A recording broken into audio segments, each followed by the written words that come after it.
charlas final.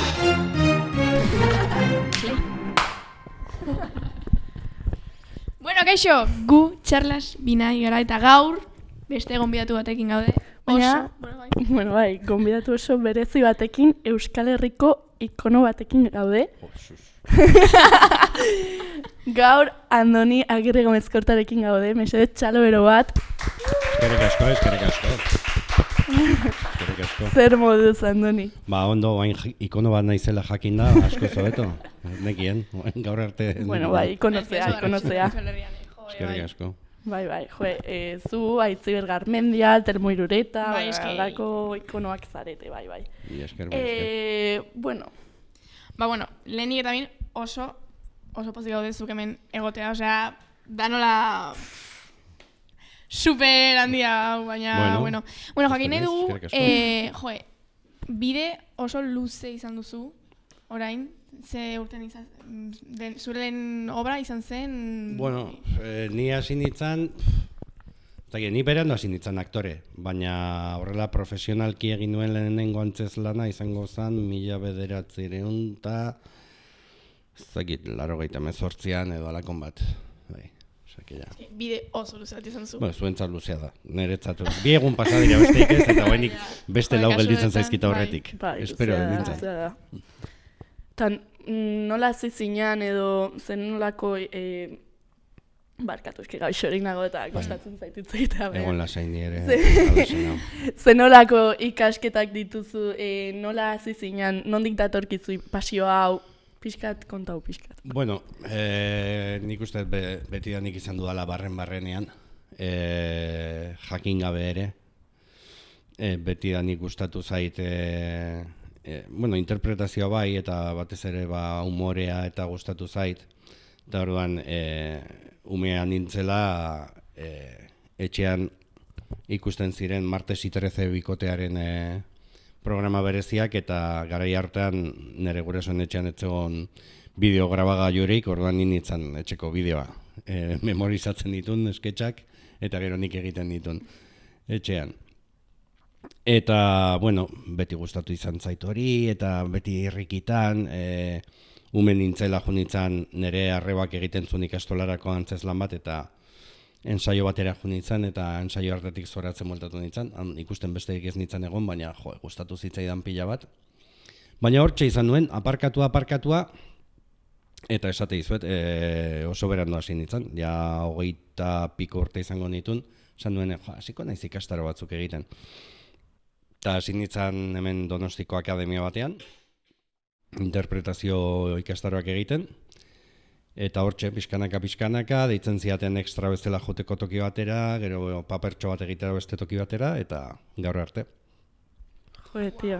Osea, azkenean usteet, artista bezala helburua da hontan bizitzea, no? Eta lortu duzu. Osea, hontan bizitzen duzu. Bai, helburua hori da. Bai. Beste entzata ala izangoan, nik uste baietz. Hontaz bizitza ja loteria handia da, eta hori lortu dut, eta ez da gutxi. Que fuerte. Bueno. Jarraitzen di. Venga, mira, zuk humorea egiten duzu, ezta? Bai. Justo gaur, eztabaida eduki dut amarekin. Hasi gara lan pixkat diskutitzen honi buruz. Zen nik esaten nion humorea egitea oso zaila dela. Osea, niretzako pertsonalki, humorea egitea, niretzako super zaila da. Osea, tragedia egitea, negar sortzea, errezagoa dela, humorea edo parra sortzea baino. Orduan, ez dakitzu ze uste duzu, pixkat debatea sortzea. Ez dakit zergatik, baina beti joan naiz gehiago humorera, edo deitu naute humorea egiteko. Drama ere egin dut, gustora asko, baina ez dakit, errestasun handiagoa daukate humorea egiteko. Eta drama egin dut, eta bai, azkenean, zaila dena eta meritua dena eta guk bilatzen duguna da emozioak sortzea, emozioak, bai barrea, bai negarra, denak, eta lortzen dezunean, sari handia da guretzat, ez? Neri erresagoa egiten zait, humore egitea, jendea negarraraztea nero ni bezala, niri gehiago kostatzen zait negar egitea, barre egitea baino. eta zailagoa iruditzen zait, baina bai, hala esaten dute, eta esaten dute ere komedian eta jaioak garen aktoreak onak garela, ja, derrigor, dramarako. Ez dakit ala izango da, ez dakit. Bai, nik ikusi ditut aktore dramatiko asko humorean lan kaskarrak egiten, hori egia da. Baina, bai, ez da bai da potentea da, eta nik ez daukatain argi. Ez ni beti sinistu dut, en plan, que jaio hartzala humora egiteko. Osea, vibrak batzuk euki behar dituzu, edo ezakit edo aurpegi konkretu bat, parra sortzeko. Osea, edo asko ikasi, porque es que si no, es que no lo entiendo, de verdad. Bueno, ulertu behar da. Egiten dezuna ulertu behar da, eta zer bilatzen dezun ulertu behar da, baina hori deraman ere gertatzen da. Justo gaur euki dut ez da amarekin de, jo ama, es que el humor está súper infravalorado. Es que, claro, porque justo en plan, bai, es que gaur Andoni etorriko da, no sé qué, claro, humorista da. Y yo le decía a la ama, es que tú ponte a pensar, el humor, en plan, ¿cuántas personas salen del teatro y esaten dute, hostia, qué bueno, bai, parrekin dut, pero qué buen actor es este, ¿sabes? Y cuando te provocan llorar, esaten dute, hostia, qué buen actor, no sé qué, bueno. Bai, baliteke. En fin, alatu que gaiatz, porque es que me enrollo y... Hontan galdu gaitezke, bai, perfectamente. Bai, horretan sartzen geha, eta bai. Ero esan duzu zu txikitatik, bueno bai, esketxak ikusi dituzula tal, baina gero, izan duzu igual nola inspirazio bat edo igual aktore bat ikusi duzuna eta esan duzu nola honi bezala izan nahi dut edo...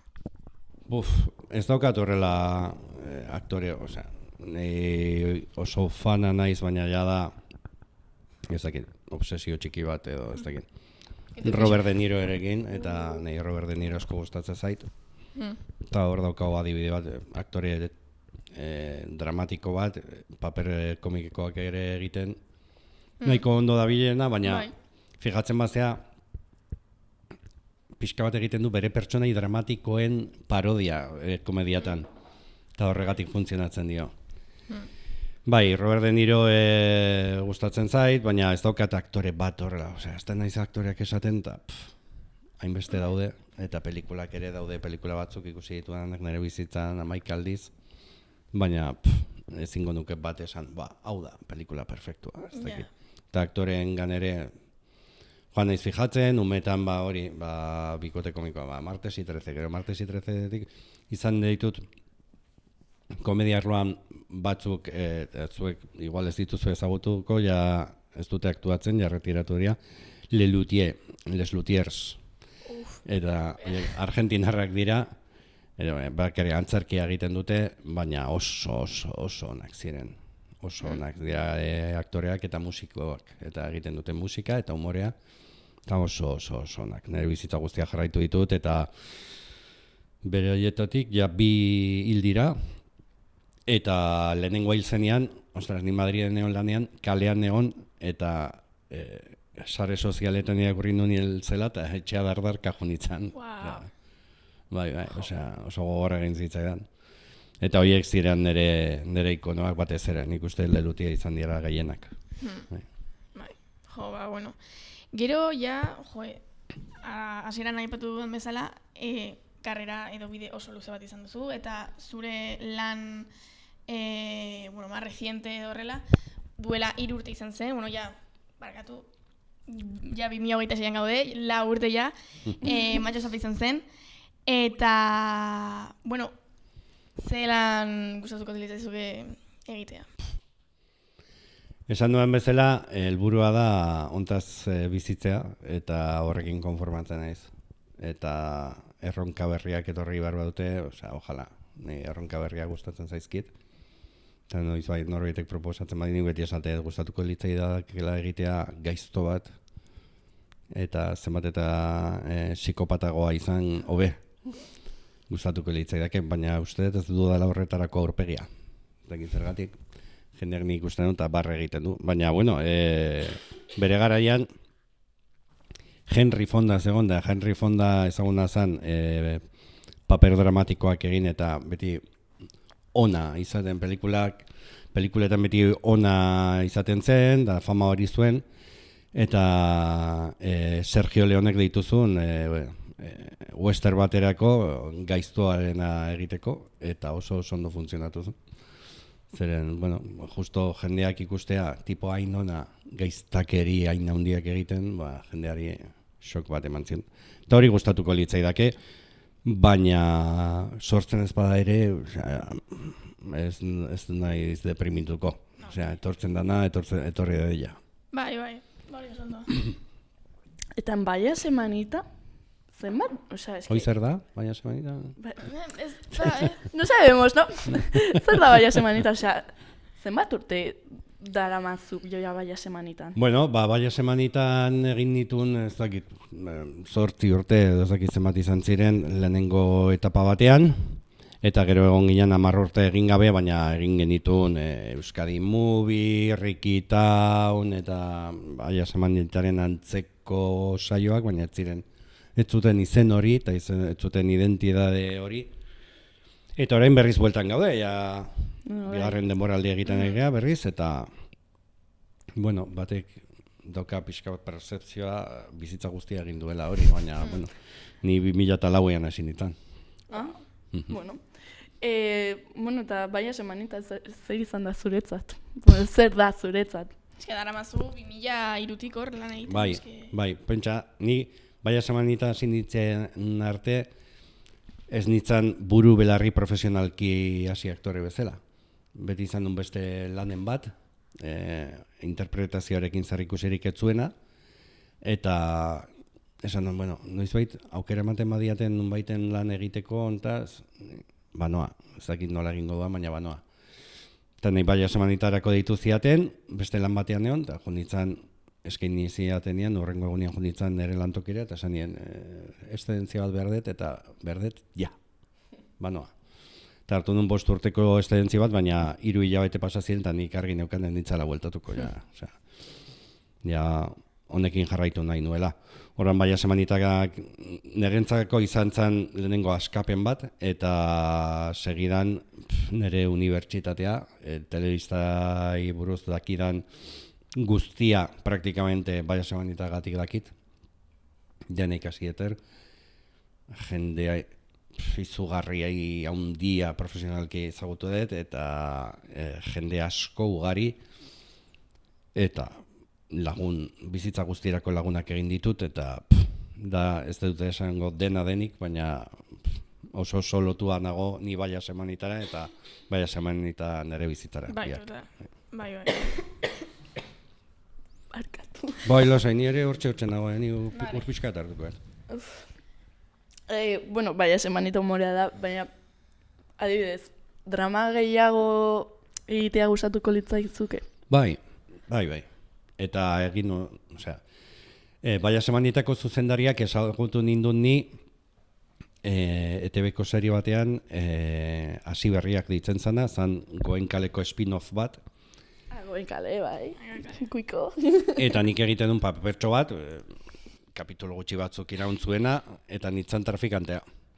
Trafikante nahiko txungoa, baina, eta orduan ez nintzen esperientzia handiko aktorea, eta nik esango nuke ez nuela oso ondo egin, baina, bueno, egin nuen. Eta dramatiko zen, eta gustatzen zitzaidan. Eta hortik aurrea, bai, egin ditut paper batzuk. Aizpea Gonagaren film batean egin nuen eta kide batena. Eta zein gehiago.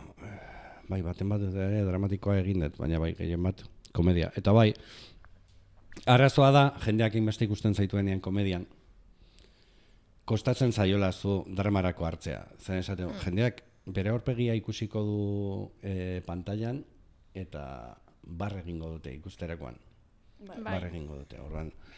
Hori gertatu zen... Como que te encajan, ¿no? Bai. Hori gertatu zen La Jungla de Cristal pelikula ezagutzen dezue. Buah, me suena muchísimo. La Jungla de Cristal Bruce Willisena da, akzio pelikula da. Baina Bruce Willis orduera arte telebistako komedia bategatik zen ezaguna. Horren, egin zuten pelikula guztia, tipo akzioko tipoa da pelikulan. Horren, egin zuten preestrenaldi bat, jende gutxirentzako ikusteko jendearen erakzioa, Eta lehenengo momentuan jendeak Bruce Willis pantalla ikusi zuenean barre egin zuten. Lotzen zutelako serie horrekin. Horren produktorei kriston kangelo sartu zitzaien.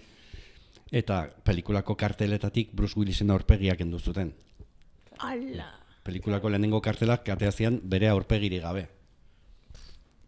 Eta gero oso ondo funtzionatu du, eta egin ditu ez dakizama pelikula horrenak, baina lehenengo momentuen, eta gurekin berdina gertatzen da. Jendeak ikusten gaitu komedia egiten, eta orduan norbaitek kontratatu behar bat zaitu paper dramatiko baterako, eske jendeak ez du zein etxiko. Nei gertatu zai gaina baina semanita bukatu, eta deitzen diate antzeslan bat egiteko, eta da antzeslan bat, eta desagertzaiko negoziazio horietan, eta egon ziren gora berak ez, eta Jesus Egigurenek Arnaldo Otegirekin izan zituen elkarrizketei buruz. Eta eskaini ziaten Arnaldo Otegiren papera. Eta justo bai esamanita bukatu genuen.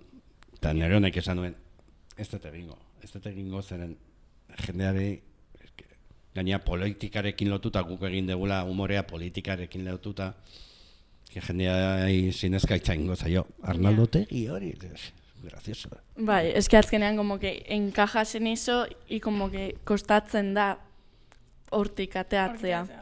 Bai, hori, ¿con quién lo hablamos? Lore, intxa ustedekin usteet. Bai. Como que te encajan en unas cosas, azkenean, ya cuando te ven de humor, cuesta salir del humor. Bai. Ez da drama bezala. Ez, alderantziz. Alderantziz, bai, hori da. Bai. Baina egia da ere, aktore, dramagatik ezagunak direnak, komediazten direla egiten, eta ikusten ez duenean dengo komedian, zuaz pixka bat epaitzera, ez da? Nala egiten duen. Bai. Total, bai. Gero ipatu duzu, bai esamanitan, politika eta hori egiten duzutela, edo hitz egiten duzutela hori buruz, ez daukazuz pixka eta igual beldurra, edo jendea epaitzea, edo esatea nola, hau esatea esakizer, tal, edo... A estas alturas. Bost, no? Nire gaina eske gustatzen zaizkien. Nire gidoiak iristen zaizkidanean, baldin bada sketch bat, esatezuna, hau ez dakizeinei, besteari, mine egingo dio, o eskainero, me encantan. Erki pasatzet. Eta gero, egiten, sare sozialetan ez ditut komentarioak irakurtzen eta fuera. Bai, total. Nik badakit zer egiten dudan, badakit nolako manean, eta tarteka, hanka sartu ezakegu, eta zerbait igual mingarri egia egin, baina hori oso gutxitan gertatzen da. Eta, bueno, sketch bat egiten badegu, eta sketcha ikusten badezu, eta zuri molestatzen badizu, pentsatu zergatik molestatzen dizun. Igual aurreko eunekin barre egin dezu, eta honek molestatzen dizu. Begiratu zergatik dan. Igual ez da guregatik. Bai, total. Bai. Eta zuretzako non dago muga humorea egiterakoan, esatet. ¿Hasta qué punto? O no tiene punto. Ez que nire iritzia humoreak ez duela mugarik. Berez ez du mugarik. Muga jartzen dio humore egiten duenak, pentsatuta norentzako egiten duen. Bai, total. Eta azkenean hor erabakitzen da muga. Ordan humoreak ez du muga konkretu bat niretzat, baina dago pixka eta arabera, nork egiten duen eta norentzako egiten duen. Eta azkenean esaten da nola da, el humor es drama más tiempo, esaten dute. Eta nik hitz egiten dut variante bat, eta humorea da drama gehi distantzia, bai denbora aldetik edo bai kilometro aldetik. Zuk txiste bat egin dezakezu, 11S, Las Torres Gemelas. Gertatu zenean, Nueva Yorken bertan egin txiste bat horri buruz. Pues igual ez. Ezta? Baina egintzazu txiste bera munduko beste puntan. Egongo da norbait, barra egingo duena. Nik uste dut guendik etzala urte bete pasa, eta entzun 7 vidas egon serie bat, eta etzan urte bete pasa 11esetik, eta esan zuten txiste bat, vas a Nueva York, pues está muy bien. Ahora además los aviones te dejan en el centro. Hori, estatu batuetan ezin zuten esan. Ez? Orduan, nik uste dut muga hor dagoela, eta gure kasuan baina semanitan lehenengo egin behar duzu, eta batez ere politikari buruz dagokionez, denentzat banatu, gaina kontu nahi izan telebista publikoa dela, orduan, ez badezu denentzat banatzen esango dute, gobernuaren alde zabiltzala, edo. Orduan, denentzat banatu, eta gure kasuan, pues, batez ere, hildakoak ez aipatu. Eta hildakoen asuntoekin ez sartu, zer hori oso gogorra da, eta, bueno, ez da egin behar, eta gu berez, ez da zerbait jendeak ikusi zuena edo konturatu zena telebista ikusten edo bai esamanita ikusten, baina guk esketxetan enkaputxatuak ateatzen genitun bakarrik eta aktiboz bat zegoen. Eta treguan baldin bat zegoen edo desagertua zegoenean. Baina bitartean ez zen enkaputxaturik atearatzen bai esamanitan. Eta atentatu bat edo zerbait zegoen momentuan, ja enkaputxatuak eta fuera, esketxetatik. Claro, porque igual pixkat puede ser un poco... Arriskutxoa hor. Bai, sensibilidadeak ikutzen dituzu, eta bai. Baina berez, jendea hortik badago kapaz humore egiteko edo zertaz, ez? Eta daude batzuk esaten dizutenak erlijioa ez ikutu, ez egin txisteak erlijioa buruz, eta badaude humoristak hortik erlijioarekin sartzen direnak, eta niretzak oso zilegi da. Bakoitzan erabakia da hori. Ze humore egin nahi duen eta norentzako egiten duen, eta horren arabera erabaki mugan ondagon. Baina txapa? Galdera? No, superinteresantea, bai, joe. Eta zuk adibidez, ja pixkat gaiaz aldatuz, antzerkia egin duzu, audiovisuala be bai. Orduan, aukeratuko barko bat zenu? Antzerkia edo audiovisuala? Zindatu. Zindazu. Zindatu ere bat. Bakoitzak dauka bere xerba. A ber, logikoki, zineak edo telebistak, ekonomikoki ematen dizu aportazioa, eta antzerkiak ez duen ematen. Horren lan egiten duzu hilabete gutxi batzutan, eta diru irabaztezu, eta horrek lasaitasun ematen dizu. Eta ezagutzera ematen zaitu gehiago, antzerkiak baino, nik urteak pasa izan ditut, edo hilabete asko pasa izan ditut, telebista egin gabe eta antzerki egiten, eta jendeak ikusten zaitu kaletik, hombre, que ya no haces nada, ¿no? Bio del aire. Telebistaren saltzen espazia, ez duzu ezer egiten, baina bai.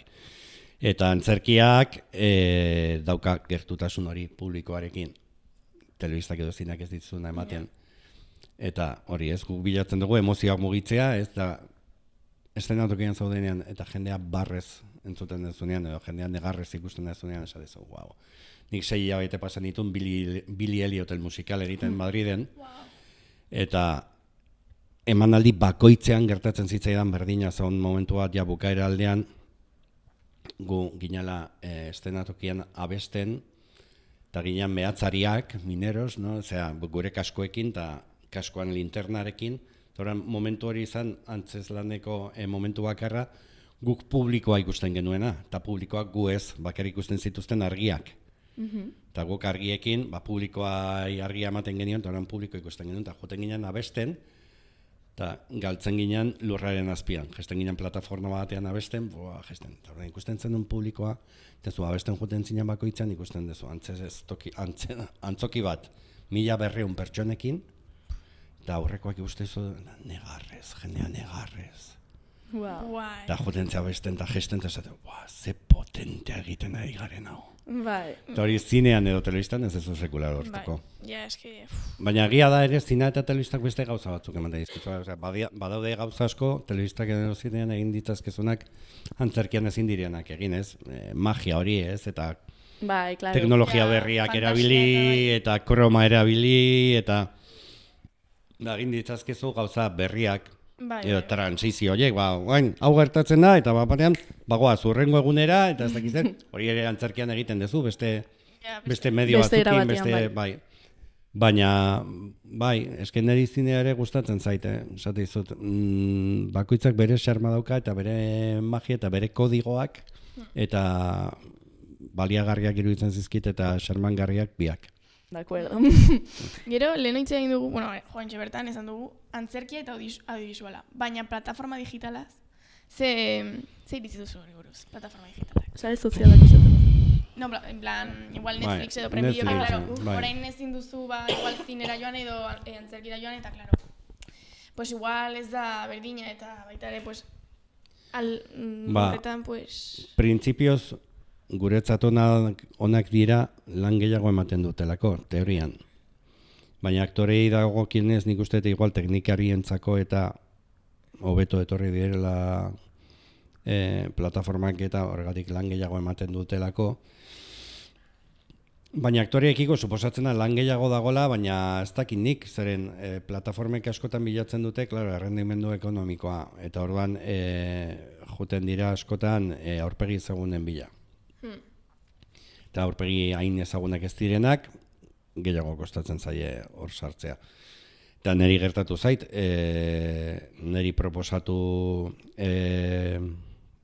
plataforma batean, proiektu batean lan egitea, zuzendariak niri eskaini hori, baina gero plataformakoek esan ez aktore hauek beharrean ekarriko ditugu youtuber batzuk aurpegi ezagunak. Eta orduan, pues, plataforman youtuber horren argazkia jartzen dezunean, jendeak ezkarrago egingo du, jende gaiagok egingo du klik horretan, beste hau azaltzen bada baino. Eta, claro, hori guretzat, niri ez zait inportan nire lankide baten kontra lana galtzea, nire lankide batek egingo badu, baina, eta barkatuko dira zuen, puta ideiik ez daukan baten kontra,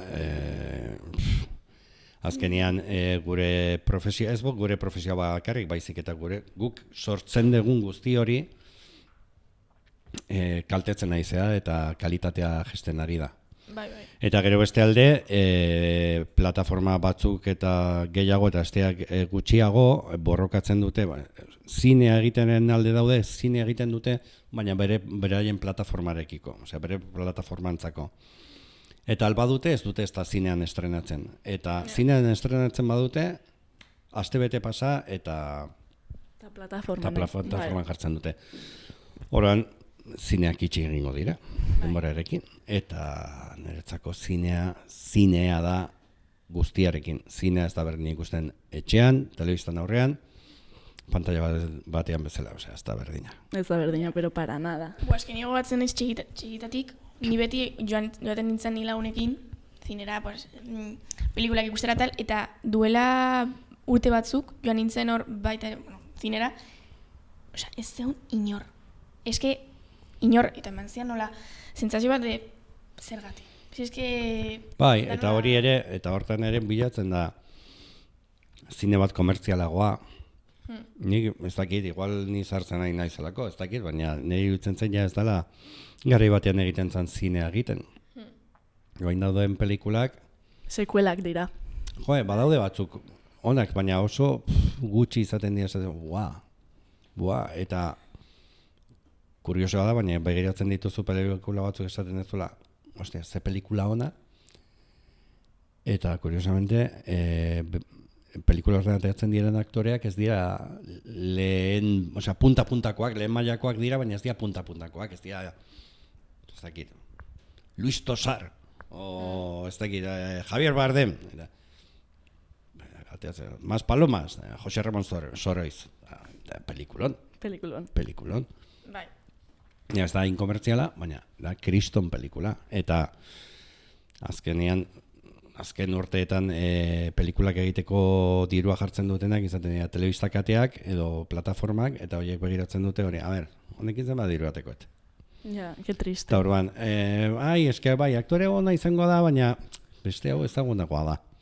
Eta diru gehiago gastatuko eta kontratatzen, baina gero takilan gehiago emango daite, así que, beste hau. Bai, pena bada. Baina orain super garestia da zinera joatea. Osea, ez dakit, zenbat kostatzen du orain. Pues que gero ez eta gehiago kostatzen mantentzea, zinea. Claro, es que hori da. Gero ez eta jende gutxiago joten bada.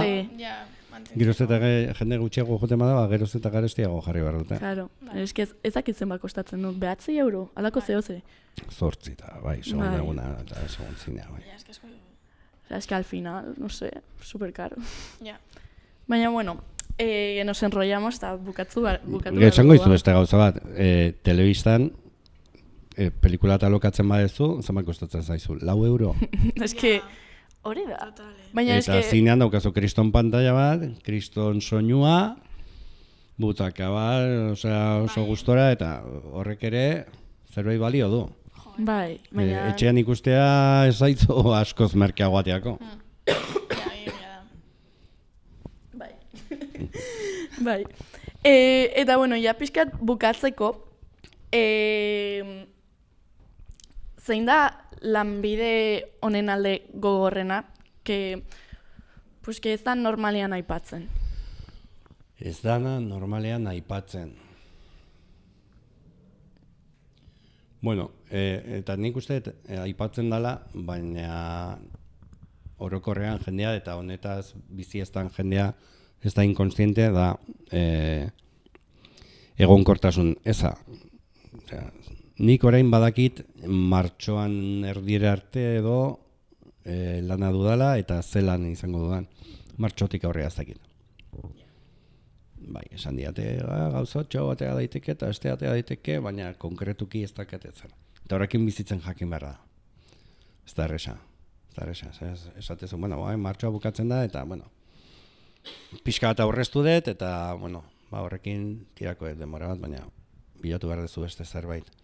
Eta ez da telefonoak jozai egotea, esatezun, bueno, pues igual, hasi behar denik zerbait ekoizten, eta zen, nire kasuan, hori monologoak edo karrizketak egin, eta benga horrekin hasten naiz martxan, eta baina jakin behar da horrekin bizitzen, eta ez da erresa. Eta begiratzen badituzu estadistikak eta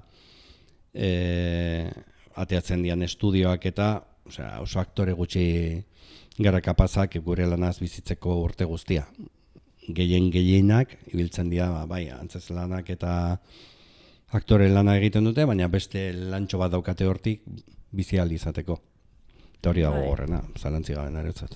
Bai, egia da, artikulu bat atea zen, ez dakit, euniko zenbat, euniko lau, euniko super gutxik ontan bizitzen dela, bakarrik ontan. Beldurgarria da, bai, egin zuen Aizgek uste dute egin zuela estudio bat, duela urte eta piko, 2 urte, eta zan, beldurgarria.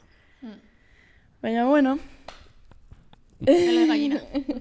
Bai, jolasekin hasten gara. Jolasak egiten ditugu. Vale, osea, dakagu nola... zenbat. Vale, hori, 30 galdera dira eta 2 minututan, saiatu hartzea, alik eta galdera gehien. Wow. Hay un podium, Hau da kompetizio bat. Bai, ostra. Bai, siempre hago la misma pregunta, baina zein dago en el podium bakizute? Julen Tabata... no. Jon Olivares. Bai. Jon Olivares dago zer lehenengo postuan? Jon Olivares. Buah. Ai. Así que bueno, kronoa... vale, jarri duzute. Vale, perfecto. Normalean jendea egiten duela 20 edo... Baina, bueno. No. Sin presión, joder. Sin presión. A correr. Venga, krono. Zer izan nahi zenuen txikitan? Albaitaria. Zer objektu eramango zenuke uarte batera? Baino jantzia. Zein da zure kolore gustokoena? Gorria.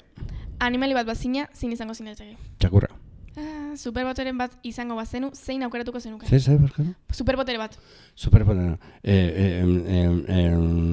Egan egin. Txakurrak alakatuak. Biak. Hondartza ala mendia. Mendia. Nahiago duzu gau ezatera edo etxean geratu liburu bat irakurtzen? Etxean geratu. Pelikula gogokoena? Cuando Harry encontró salí. Zindak zudokeren zure zeinua, zodiakoa. Aries. Zer 3 desira eskautuko zenioke lanpararen jeinuari? Osasuna, dirua eta maitasuna. Ikasle hona zinen txikitan? Ez. Zein izan zen zure bizitzako garaiarik onena? Zer onena? Garaiarik onena. Nera beharoa, bai. Zein pertsonaia historiko ezagutu nahiko zenuke? Freddie Mercury. Denboran zehar bidaiatu eta iraganeko gertaera historiko bat aldatu ahal izango bazenu, zein aukeratuko zenuke? Bigarren Gerra Mundiala, edo Gerra Zibila. Gustatzen zaizu gidatzea? Bai. Zer da adiskidetasun batean gehien baloratzen duzuna? Leialtasuna. Nor da zure bizitzako pertsonarik bereziena? Nere ama. Zein janari mota duzu gogokoen? Arroza. Zein zen zure haurtzaroko serieik edo programarik gustokoena? El hombre y la tierra. Musika genero gogokoena? Roka. Abesti bakarra entzun ahal izango bazenu bizitza osoan, zein izango zen lirateke? Bohemian Rhapsody. Norena izan zen joan zinen lehen kontzertua? Denbora. Zenbat egin du? 22. Bueno. Ondo dago. Bueno. Jon Olivaresek zenbat? Jon Olivares zenbat egin zuen? Neske izan zinen biak. Claro, eske biak izan zinen. Claro. Eske hori ez da bada jo. Eta claro, batean egiten zuen bat, gero Bueno, ez dago gaizki. ez ondo. Hombre, bai. Bueno, pues ya está. Hau izan da dena. Pues eskerrik asko ikustagatik. Eta ikusiko gea. Urrengoan. Ez me va el micro. Txalo bero bat, mesedez. Eskerrik asko.